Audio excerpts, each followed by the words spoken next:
Doctor Baba Saheb આંબેડકરને આપી પુષ્પાંજલિ. બંધારણ દિવસ નિમિત્તે દેશવાસીઓને પાઠવી શુભેચ્છા. ગાંધીનગરના સેન્ટ્રલ વિસ્ટા ગાર્ડન ખાતે બંધારણ દિવસ નિમિત્તે મુખ્યમંત્રી ભૂપેન્દ્ર પટેલ ડોક્ટર બાબા સાહેબ આંબેડકરની પ્રતિમાને પુષ્પાંજલિ અર્પણ કરી હતી.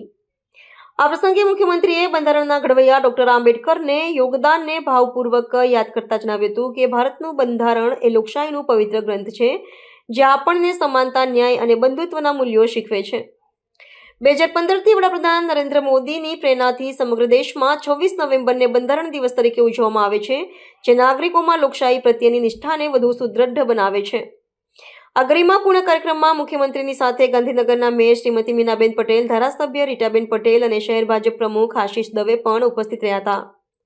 તમામ મહાનુભાવોએ ડોક્ટર આંબેડકરના ચરણોમાં શીશ ઝુકાવીને તેમના પ્રત્યે કૃતજ્ઞતા વ્યક્ત કરી હતી. ગાંધીનગર મ્યુનિસિપલ કોર્પોરેશન અને જિલ્લા વહીવટીતંત્રના ઉચ્ચ અધિકારીઓએ પણ આ કાર્યક્રમમાં ભાગ લીધો હતો. બંધારણ દિવસની ઉજવણીના ભાગરૂપે બંધારણના આમુખનું વાંચન કરીને રાષ્ટ્ર પ્રત્યેની પ્રતિબદ્ધતા પુનઃ વ્યક્ત કરવામાં આવી હતી. મુખ્યમંત્રીએ આ પ્રસંગે રાજ્યના તમામ નાગરિકોને બંધારણ દિવસની શુભકામનાઓ પાઠવતા જણાવ્યું હતું કે આપણે સૌએ બંધારણીય ફરજોનું પાલન કરીને રાષ્ટ્ર નિર્માણમાં પોતાનું યોગદાન આપવું જોઈએ. ડોક્ટર આંબેડકરના વિચારો આજે પણ એટલા જ પ્રાસંગિક છે અને સામાજિક સમરસતા માટે તે દીવાદાંડી સમાન છે. આ ઉપરાંત રાજ્યભરમાં વિવિધ જાગૃતિ કાર્યક્રમો યોજીને નાગરિકોને બંધારણીય હકો અને ફરજો વિશે માહિતગાર કરવામાં આવ્યા હતા.